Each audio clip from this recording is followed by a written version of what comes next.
मला ह्या गोष्टीचं खूप छान वाटतंय की नेहमी मी कार्यक्रमाला असते, तुम्ही सर्व बघत असतात की बर्थडेचा कार्यक्रम असला किंवा काही काही इतर गोष्टींच्या कार्यक्रमाला मी नाचायला जाते.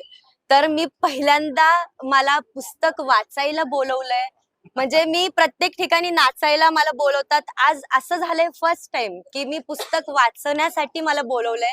मला खरंच खूप छान वाटतंय. मी प्रवीण तरडे दादांचं खरंच मनापासून आभार मानते आणि त्यांनी काहीतरी वेगळं घडवून आणलं माझ्यासाठी, माझ्या आयुष्यासाठी. तर सगळ्यांनाच माहितीये माझ्या शिक्षणाच्या बाबतीत किंवा काय जास्ती करून पुस्तक वाचण्याची मला संधी मिळालेली नाहीये आतापर्यंत तरी. पण इथून पुढं आज आपल्या पुण्यामध्ये पुस्तक महोत्सव एवढं मोठ्या मोठ्या याच्यात भरलंय आणि ती संधी जी मला मिळाली आज, की मी विचार केला की मी कधी पुस्तक वाचत नाही, पण मी हा विचार केला की इथून पुढं मी कार्यक्रम